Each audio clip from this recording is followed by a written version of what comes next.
Welcome to another video lecture by Utkal Digital Classes.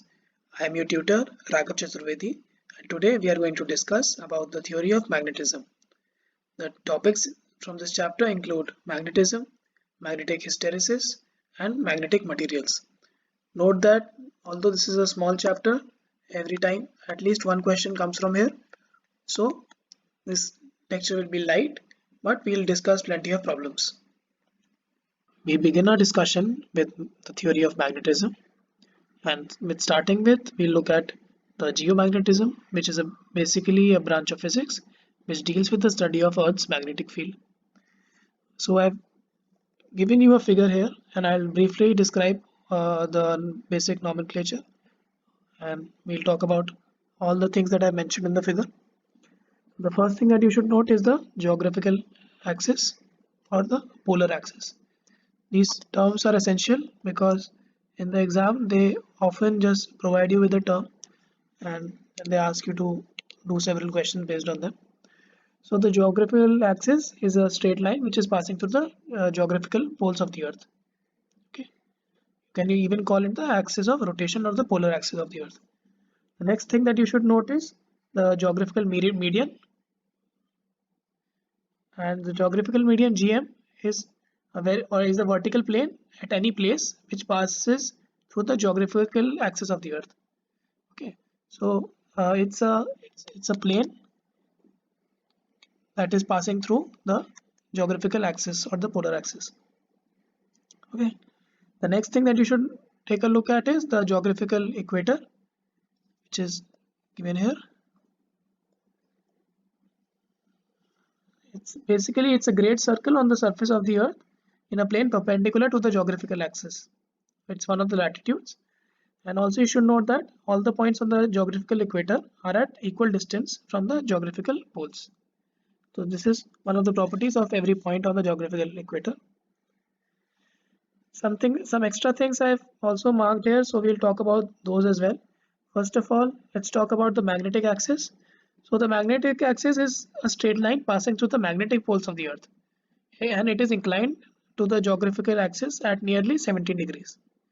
Okay, so you should note that this is the magnetic axis. Okay, you have the magnetic north pole, you have the magnetic south pole, and note that this is different from the geographical north and south poles. Okay, the next thing that you should definitely note is what is the magnetic meridian. So the magnetic meridian is a vertical plane at any place which passes through the magnetic axis of the Earth. So just like you had the geographical meridian, similarly passing through this axis, making a plane, will be your magnetic meridian. And similarly you will have a magnetic equator. But the essential things that you should have noted till now are the geographical axis and the magnetic axis. The next topic we look at are the main elements of Earth's magnetic field. I have drawn here the two meridians that I talked about, the magnetic meridian represented in the dotted lines and the geometric meridian represented in the solid lines. These are two planes at an angle with each other. So the first quantity that I want you to take a note of is the angle phi between the geometrical meridian and the magnetic meridian. This angle is known as the angle of declination.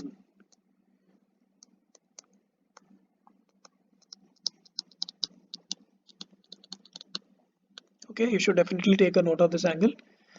And what this means in in layman terms is it's basically the angle between the geographical north-south and the direction indicated by a magnetic compass in its equilibrium. So if you are given a compass and it shows the direction of the needle to be in this direction, north-south, okay, so the compass is giving you the direction of the magnetic axis, the magnetic north and south poles of the Earth. Okay. Similarly, your geographical north and south poles will be slightly different.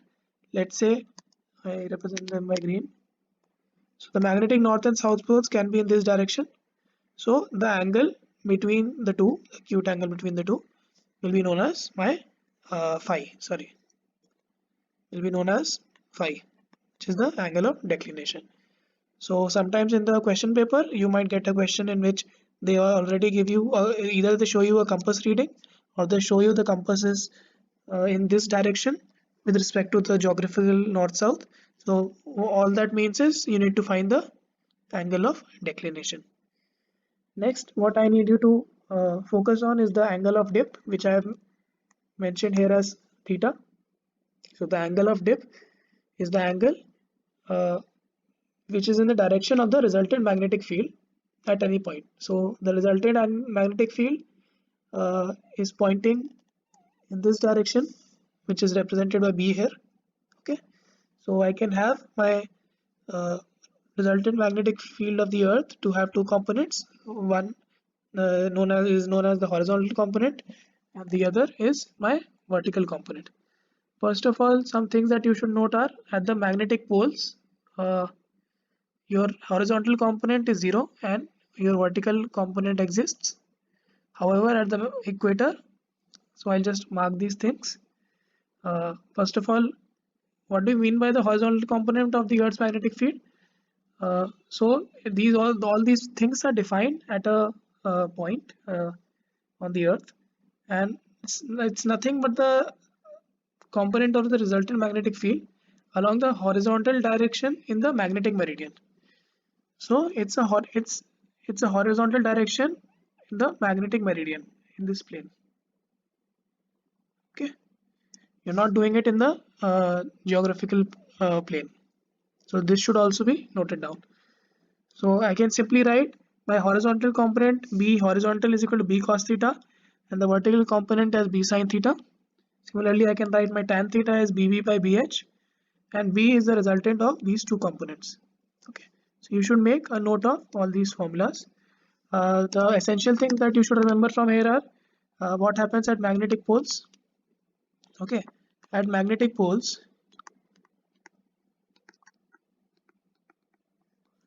my theta will become 0. Sorry, my theta will become 90. If my theta becomes 90, what happens?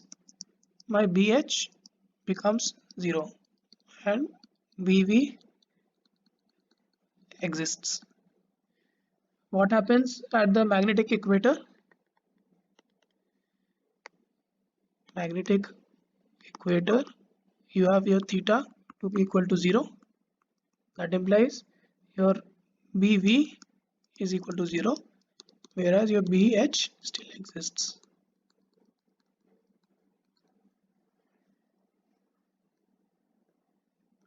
You can go down and look at one more important essential formula from the theory of magnetism that is often asked in the papers. So what you imagine is you have a magnet and you've placed it in a field and you're free and this magnet is free to rotate. So this generally happens inside a vibrational magnetometer. It's an instrument which is used to compare the horizontal components of the magnetic field of the earth at two different places. Okay, or it is also used to compare magnetic fields and magnetic moments of two different bar magnets. So what really happens is when you place the magnetic dipole, which is a magnet, uh, and you suspend it in a uniform magnetic field, this tends to align itself parallel to the field, just like my electrical dipoles were trying to align with the field due to a torque that was present. Similarly, there will be a torque, restoring torque that will be act on this magnet here, and it will try to align it with the field. And what you find from here is there will be angular simple harmonic motion. And how is this happening? I can I can try to write a very small derivation for this. So you have your torque given as minus m, which is the magnetic moment BH sine theta. Note that this is similar to the electrical dipole moment that you had, and a magnet has two poles, a south pole as the and the north pole. In physical picture, there you cannot separate the two poles, so there are no magnetic monopoles in nature. But for the purpose of our discussion, we can assume that there are two poles, one at this end and one at this end. Similarly, you have an analogous quantity, which is the magnetic dipole moment, and using this, my torque can be written as I alpha, which is nothing but minus m BH sine theta, which is nothing but minus M BH into theta, because if theta is small, then sine theta is similar to theta. Okay, you can use this to find that your alpha uh, alpha is equal to omega square minus theta. Okay, that implies you can write, if I just compare these two equations, I can easily write that my omega square is nothing but mb horizontal divided by my moment of inertia. Okay, so given this, I have my important result, which is, I'll mark this in another color. You should definitely take a note of this because direct questions are asked using this formula. They've been coming every year now. So the time period is 2 pi root I by mbh, where m is the magnetic moment of the bar magnet and I is the moment of inertia of the bar magnet about its geometrical axis. Okay. With this in mind, we just look at two specific examples, and I'll zoom it out. Okay. So the two specific examples that I'm using are to compare the magnetic moments of magnets of the same size and those of different sizes. So if you have the same size, then you know that uh, this do not. We'll talk about this case later. Let me talk about what happens when you have magnetic moments of magnets of the same size. Then what will happen is my time period for the first magnet will be 2 pi root over I by m1b for one magnet. Similarly, for the other magnet, it will be 2 pi root over I by m2b, because the moment of inertia for both will be the same because they are of the same size and dimensions. Okay. Using this, you can easily find T1 by T2 is equal to root m2 by m1. So this is what you will be using when you want to compare the magnetic moments of magnets of the same size. There are two other things that generally come in the paper. One is this. You should definitely take a note of this. This happens when they are of the same size. Now let's consider what happens when you try to compare the magnetic moments of magnets of different sizes. So those things I have depicted in the diagrams on the left side. So there are two kinds of combinations. There is the sum combination and there is the difference combination. So in the sum combination, what happens is can see here that both the south poles are on the same side, both the north poles are on the same side. Here the south and north poles are on the different sides. Okay. So when both of them are at the same sides, what will happen is you can use the same derivation, okay, and then try to find the omega for this. And for a combination like this, or if you extend this combination to different more bar magnets, you see that T1 is equal to 2 pi root I1 plus I2 by root M1 plus M2 into B. Okay. So what you see here is your time period for a combination like this, which is the sum combination. In this combination, the magnetic moment becomes M1 plus M2, whereas your moment of inertia becomes I1 plus I2. In the other one, although your moment of inertia still becomes I1 plus I2, but your net magnetic moment becomes M1 minus M2. Okay, so this is what you should note from here, and these questions have also come in the past, so you just need to remember some of these results. Next, we look at another question. A magnet of total magnetic moment 10 to the power minus 2 is placed in a time varying magnetic field, which is given by b I cap cos omega t, and b is 1 Tesla, omega is 0.125 radians per second. The work done for reversing the direction of the magnetic moment at t is equal to 1 second is given by what? Okay, so I'll just zoom this in and write down, try to find what the direction is. Sorry, what the work done is. Now, what is the work done for a magnetic moment being or for a magnetic dipole being kept in a external magnetic field? Okay, So my work done for this case for reversal of directions is what? So my potential energy, my U is given by minus m dot b. Okay, and these are all conservative forces, so I can find that my work done in the process is uh, m for reversing the direction. Here it will be minus m b and the cos theta, whatever the theta is there between them, the angle between them. And let's say this is for the initial case. For the final case, you have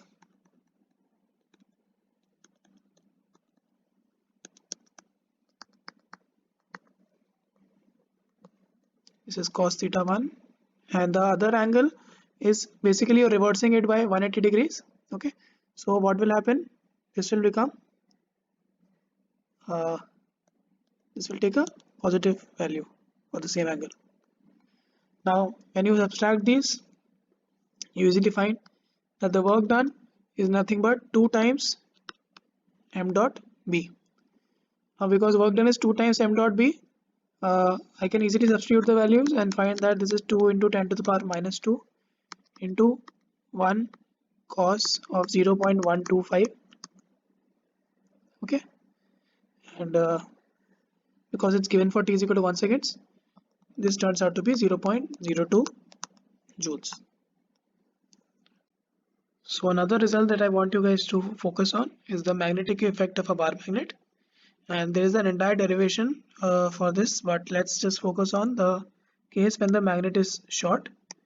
When the magnet is short, what you have is the magnetic dipole moment on the or magnetic field on the axis of the bar magnet is given by mu naught by 4 pi into 2m by r cube, where m is the magnetic moment, and at the equatorial position you have mu naught by 4 pi into m by r cube.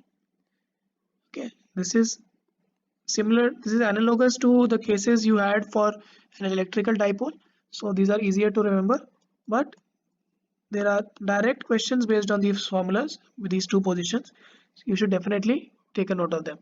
This is not exactly a physical picture because you cannot isolate two different magnetic poles, for example minus m and plus m, or the south and north regions, but basically a magnet looks like this. It has a magnetic axis. Okay, if it has a length L, then your magnetic moment is nothing but m into L, just like your electrical dipole moment was q into the distance d. Let's briefly take a look at another question. Two short bar magnets of length 1 centimeter each have magnetic moments 1.2 and 1 respectively. They are placed on a horizontal table parallel to each other with the north poles pointing towards the south. They have a common magnetic equator and are separated by a distance of 20 centimeter. The value of the resultant horizontal magnetic induction at the point O of the line joining the centers is close to what? Okay, so let me just draw what is given in the question. We'll draw perfect rectangles here. So we have one bar magnet here. We have another bar magnet which is given here. I'll draw this properly. Okay, you have two bar magnets, and then you have a line. Let me draw this as the line joining them. Okay, let me call this point being 10 centimeter from this position and 10 centimeter from this position. Okay, and let me talk about the fields at the different points. So I have V1 here, I have a field, let's say B2 here, and I have the magnetic field of the earth, B E. Okay, so what all forces are acting? The forces that are the magnetic fields that are acting there are due to the first magnet, the magnetic fields due to the second magnet, and the magnetic field due to earth. Now we need to find the net B that is acting at that point. So B net is nothing but B1 plus B2 plus B3. Okay, as it's given that the north poles are pointing towards the south of the are not the north poles are pointing towards the geographical south, so that is why I've the directions of all three are in the same direction. Okay, so if I just substitute what the B's are, okay, now if I consider my a magnet to be a dipole, we read the formula that the magnetic field due to a dipole is equal to, or a bar magnet, was mu naught by 4 pi into m by r cube. Okay, remember this. Now I just need to apply this in our question. So B net is nothing but mu naught by 4 pi into m1 by r cube plus I have mu naught by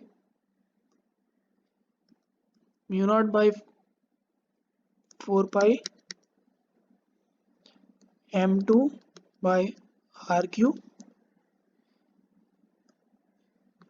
plus B of earth. Okay, this can be written as what? We can easily write this as B net is equal to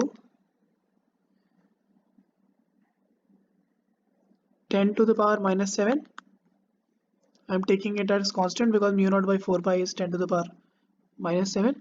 Now m1 is given as 1 and the other is given as 2, so we have 1 plus 1.2 divided by your r is given as 10 centimeter. Total distance was 20, so this for this point the net distances are 10 and 10, so we get 10 to the power minus 1 whole cube plus what is the magnetic field that is given. You are given that the Earth's magnetic induction is 3.6 plus 3.6 into 10 to the power minus 5. Okay, when you write this, you solve this out, you easily get that this is equal to 2.56 into 10 to the power minus 4 Weber per meter square, which is one of the answers. Let us look at a question. A paramagnetic substance in the form of a cube with sides 1 centimeter has a magnetic moment of 20 into 10 to the power minus 6 and a magnetic intensity of 60 into 10 to the power 3 is applied. Its magnetic susceptibility is given by what? So what is the formula of my magnetic susceptibility? My chi is equal to I divided by H. You can even with I is equal to magnetic moment divided by the volume. Okay, with this in mind we can easily write my chi is nothing but 20 into 10 to the power minus 6 divided by 10 to the power minus 6. It's nothing but 20 Newton per meter square. Now that we have this, first of all, sorry, this is my I. Okay, now with this in place, I can easily write my chi is equal to this 20 divided by 60 into 10 raised to the power 3, which is nothing but 1 by 3 into 10 raised to the power minus 3 is equal to 3.3 into 10 to the power minus 4, which is this option. Next, we overview magnetic materials. So I'll give you some important definitions and relations in this section. The first relation that we are going to look at is of the magnetizing field, which will be denoted by H. So the field in which a material is placed for magnetization is called the magnetizing field. For example, I have a material, let me say a ball, and I have kept this in a space where there is some magnetic field present. Okay, it can be uniform, it can be non-uniform, but a magnetic field is present outside. So this field uh, that is present outside, in which this material is being kept, is known as the magnetizing field. Okay, you should take a note of this, and this is there is a relation between this field and the magnetic field intensity that you have studied about. So B naught is the magnetic field intensity or the magnetic field due to a moving current. We look at this when we learn about magnetic effects of current. And the general formula that is given here is B H is equal to B naught by mu naught, where mu naught is the permeability of free space. Note that H has the units of ampere per meter. Ampere per meter. Okay. The next thing that you should take a note of is the intensity of magnetization. Okay. What does this say? When a magnetic material is placed in a magnetizing field, then induced dipole moment per unit volume of that material is known as the intensity of magnetization. So as I have placed my magnetic material, this is my magnetic material. I place this magnetic material inside a magnetizing field H. Then what happens is there is an induction of magnetic moments or magnetic dipole moments inside this material. So they can be in the same direction or they can be in the opposite direction. I have not talked about the direction, but the number, the magnetic moments per unit volume for a volume element is known as the intensity of magnetization. How do you find the SI unit of this? The SI unit is again ampere per meter. Okay.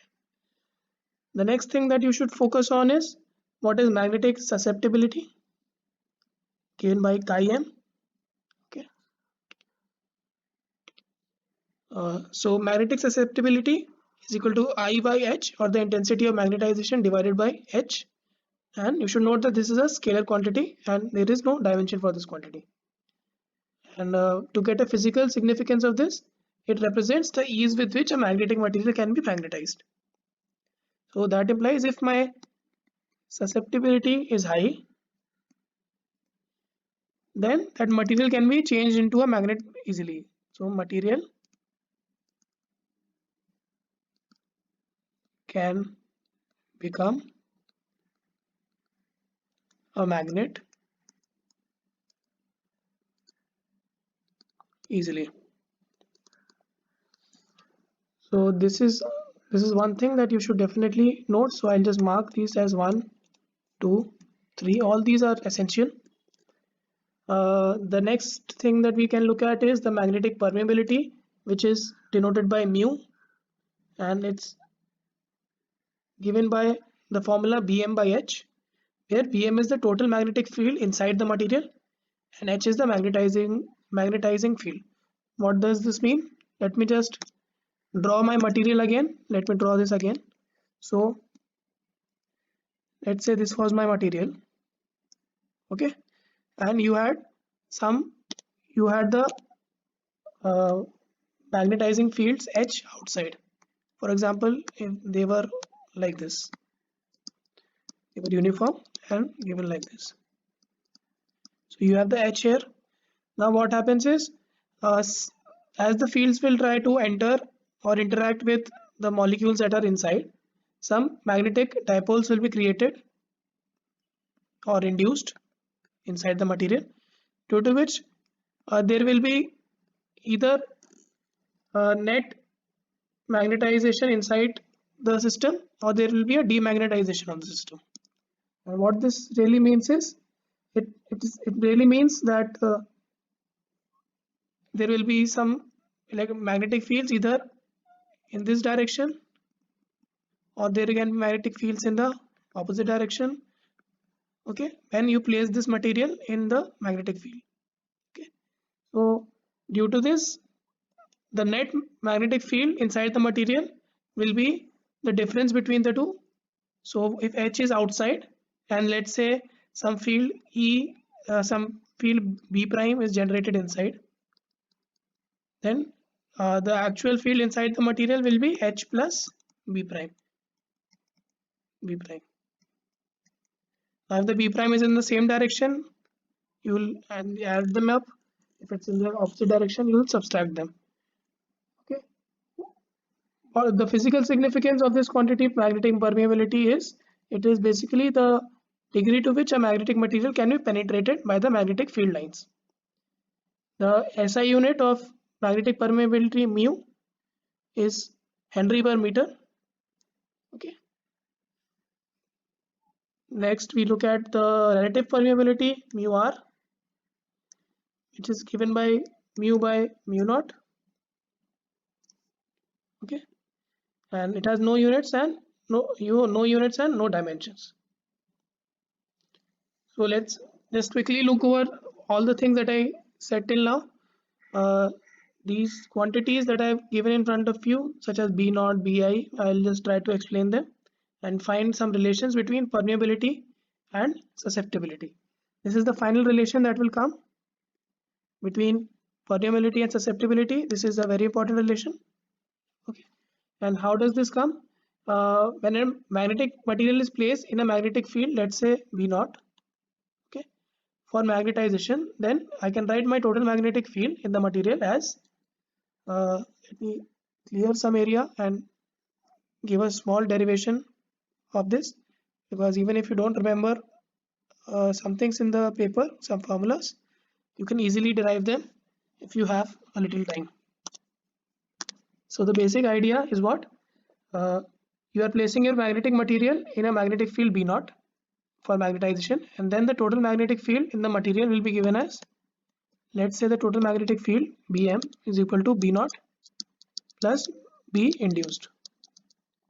Okay, now you know that your B naught is related to your intensity of magnetization by the relation mu naught H, and your B induced is related to your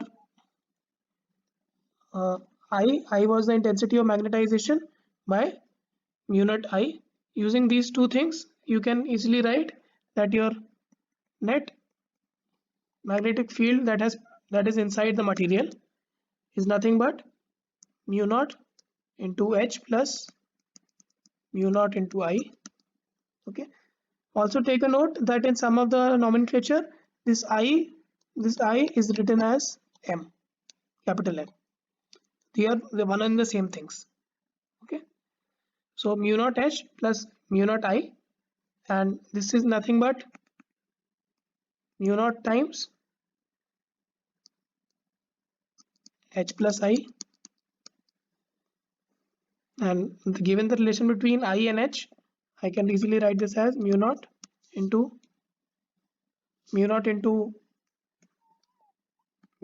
H, and I can first write this down as this.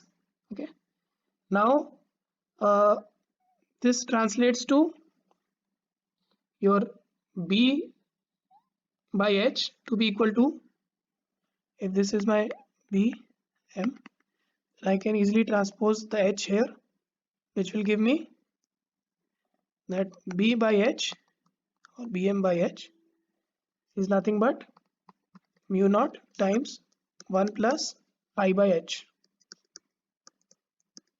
okay, which is the end relation that I have written here. B by H is equal to mu naught 1 plus I by H. Okay, where B is the net magnetic field inside the material. Okay, and this implies I can easily write with the above relations that mu is equal to mu naught into 1 plus chi m. Okay, and which implies my relative permeability mu r is equal to 1 plus my magnetic susceptibility. Okay, these relations should be clear, and also just remember that sometimes this nomenclature will be used in the paper. So either it's written as I or M. You should just look for the word of intensity of magnetization. How do you classify magnetic materials? You can classify them as them to be diamagnetic, paramagnetic, or ferromagnetic. For the diamagnetic case, what you should remember is the first thing, that is your magnetic permeability should be, or the relative permeability should lie between 0 and 1. Okay. Also, you should know that your magnetic susceptibility does not vary with temperature. Also, your intensity of magnetization with H is a straight line with the slope which is negative. Sorry, the slope which is negative. Also, note the quadrant in which I have drawn this diagram, drawn this plot for you. Okay, and how does this come? You already know that I by H, which is nothing but chi m. Okay, so you have that your chi m is basically negative for this. Okay, as can be seen from here. Similarly, because I am telling you about these things because any of these things can come in the paper, and then you might need to see which type of material this is. The next thing is paramagnetism, or uh, to quantify a material as a paramagnetic material. What you should notice in the magnetic material, there is a poor magnetization in the same direction. Okay, and your I by H graph is given like this. So that implies your chi m is positive, greater than 0. Also, your relative permeability generally lies in the range of between 1 and 2. And you have the Curie's law, which says that your magnetic susceptibility is proportional to 1 by T. Okay, so this means when the chi m is small, positive, and this means the chi m is small, positive, and varies inversely with temperature. Let's look at ferromagnetism. These are the formulas that you should remember. We'll talk about the theory part soon. So for ferromagnetic materials, you have your relative permeability to be very high. It's way above 1. Your chi m is given by the Curie-Weiss law, which is chi m is proportional to 1 by T minus Tc. Okay, where Tc is known as the Curie temperature. Okay, so and you should note that after the Curie temperature, it returns back to your paramagnetic state. The paramagnetic state is the one in which chi m varies inversely with temperature. Okay. Uh, One more thing that you should notice here, I is very large and positive, and it varies non-linearly with field. There is no linear relationship here. The basic ideas behind these three are, these will not be asked in the paper, but you should have a brief understanding. For the diamagnetic case, if this is my material that I've kept in the magnetizing field, then most of the field lines, they penetrate the material. Okay, and there is poor magnetization in the opposite direction. Okay, so here the Bm is less than your B naught. If I look at the paramagnetic case, here you should note that inside the material there is a poor magnetization in the opposite direction. Okay, the M, or the M, this is M is in the opposite direction. In the next one, which is the paramagnetic case, I have placed my magnetic material inside the field. So this is, let's say this is my field. Okay, and inside you have poor magnetization in the same direction. You have poor magnetization in the same direction. It will be slightly bent, but more or less you will have this condition. which means that Bm is greater than B naught. The third case is that of ferromagnetism. Here there is strong magnetization of the material. So if this was my material, so what happens is the field lines are drawn into the material. Okay.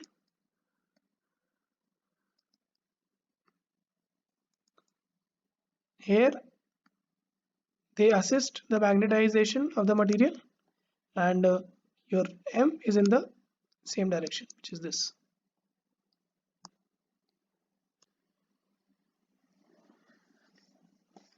Next, we talk about magnetic hysteresis. Let me just draw a piece of material kept in external field.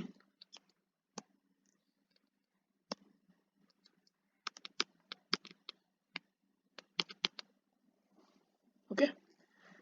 Now, only ferromagnetic materials show magnetic hysteresis. When a ferromagnetic material is placed in the external magnetic field for a magnetization, then B increases with H non-linearly along the direction OA. So I'll just explain what this curve really means. You have your B on the y-axis, you have the H on the x-axis. H is the external field that you're applying, and B is the field that is the net field that is there inside the system, inside the material. So that will include both the effects of H and whatever B is induced inside the material. So combination or the resultant of both will be your B. With this in mind, let's look at the diagram properly. So what happens here is you start along this process. You start increasing the magnetic field that you place the kind of material in, and you reach a point of saturation. Okay. This non-linear path, which is OA, O small a. This is the non-linear path in which the magnetization happens. Okay. Then what we do is we bring H back again to 0. Okay. When you start bringing back H back again to 0, it comes along this path. Okay. And what we see is at H is equal to 0, my B takes the value OB. Okay. Now I reverse the direction of my field outside. So if I reverse the direction till this reaches the point 0, I have the length, meaning that at B is equal to 0, I have my H given as value OC. You should note that due to you can easily note that there is a lagging behind of B with H, and you can keep decreasing or increase. Sorry, you can keep increasing the magnetizing field outside in the negative direction. You will reach again a positive negative saturation point, which is denoted by D. After this, if you start to increase the field again, you will reach a point T where this is the first thing, second thing. Now you're increasing, so I'll just make the legs. First leg, second leg, third leg. Now you will reach a point E. At this point again, what do you see? You see that when H is equal to 0, your B is not equal to 0, it's equal to OE. And in the final leg, you see that this is the fourth leg. You see that when B is equal to 0, your H attains a value OF. So this keeps on repeating. Okay, if you increase it, it reaches the point A, and then when you start decreasing it again or taking it in the negative direction, it starts retracing the same path again and again. So what is the cause of this hysteresis? The cause of hysteresis is as follows. When you remove the external magnetizing field, okay, the magnetic moments of some of the domains remain aligned in the applied direction. So due to this, there is a residual magnetism inside the material. That is why these are only valid for ferromagnets. Okay.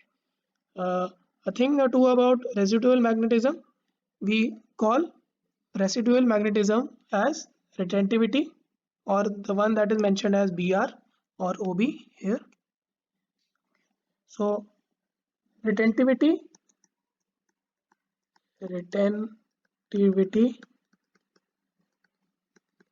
or remanence is nothing but the residual magnetism. Okay, what does this mean? This is nothing but the measure of the magnetic field that is remaining in the ferromagnetic specimen when the magnetizing field is removed. Okay, similarly you have another important thing to remember, which is known as coercivity. And coercivity is nothing but the measure of the magnetizing field required to destroy the residual magnetism of the ferromagnetic sample. Okay, so you should take a note of these two quantities properly, as these are quite essential. There is another thing known as the hysteresis loss in these loops, so I'll talk about them. So if my loop, I'll denote my loop just like this in the figure. Okay, you should note that the area of the hysteresis loop for a ferromagnetic material is equal to the energy loss per cycle of magnetization and demagnetization. Okay, so this first phase in which you increase the H, this is when you're trying to magnetize it. Okay, then in the reverse process you are trying to demagnetize the material, then you start to magnetize the material again. Okay, so in this process you are trying to demagnetize it, in this process you are trying to magnetize it. Okay, with this in mind, we can write W H is equal to the closed cycle of B dot dH from the area is nothing but mu naught integral I dot dH. I can even write this in the general form that people generally find in the books, which is m dot dH. M is I. Okay, so that it's not very unclear. That is why I'm using m here. You should not confuse it with moment of inertia or current.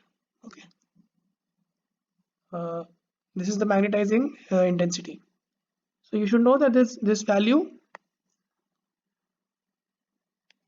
or this value here is nothing but the energy loss per cycle of magnetizing and demagnetizing the material per unit volume. Its value will be different for different materials, and you should note that the work done per cycle per unit volume of the material is equal to the area of this hysteresis loop. So if you're given the hysteresis loop and if you can find the area, then that area of loop is equal to the loss in energy. You can find the total loss in energy and mark it in terms of heat as well, but sometimes you will get questions in which they'll just make the hysteresis loops, 3 hysteresis loops or 4 hysteresis loops, and then they'll ask you in which one there will be less loss of energy and things like this. So if I have given you these 3 hysteresis loops, you should note, let me first call this A, let me call this B, and let me call this C. Then you should note that in the materials of both A and B, there is a strong magnetization that remains when B naught is reduced to 0. Okay, so this is your magnetizing M or I, whatever you want to call it. Okay. And you have your H or B naught, can vary with the different notations, but all you should know is the materials of both A and B remain strongly magnetized when B naught is reduced to 0. The material of A is also hard to demagnetize. It would be good for a permanent magnet. So this will be good for a permanent magnet.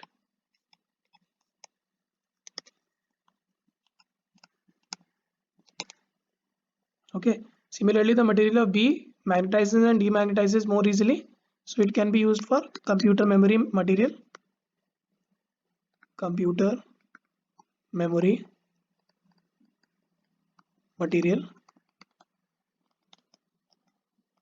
And the third one is the material of C would be useful for transformers and other alternating current devices where zero hysteresis would be optimal. So you will need less hysteresis here, so it can be easily used for electromagnetism and the AC applications of current devices. Okay, this is extremely essential. What this actually means is, if you can look at A properly, if you look at A properly, what do you see? You see that the retentivity and the coercivity both are high. So my R and C both are high to make a permanent magnet. For the computer memory material, both R and C are moderate.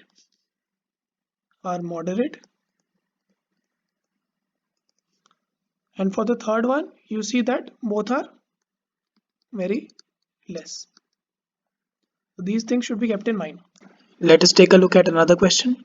A magnetic needle of magnetic moment 6.7 into 10 to the power minus 2 and moment of inertia 7.5 into 10 to the power minus 6 is performing simple harmonic oscillations in a magnetic field of 0.01 Tesla. You are supposed to find the time taken for 10 complete oscillations. Okay, so now you are going to use the formula for the time period of a bar magnet, and for any magnet in general you can easily write the time period. Here it's the magnetic needle, so time period is equal to 2 pi root of I by mb. Okay, here what is I is the moment of inertia here, that is given by 7.5 into 10 to the power minus 6, and we have my m given as 6.7 into 10 to the power minus 2. Okay, with this in mind, we just have to substitute this into the formula. Note that all these questions are previous year's questions, so these are extremely essential. So you should take a note of all these formulas, as I already said in the notes before.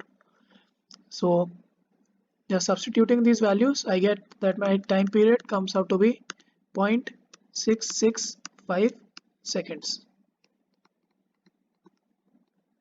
Okay, now it's given that the time taken for 10 complete oscillations is what? Now t is the time taken for one oscillation. So if you have to find the time for 10, that time is equal to 10 times 10 times your time period, which is nothing but 6.65 seconds. That implies your third answer is the correct one.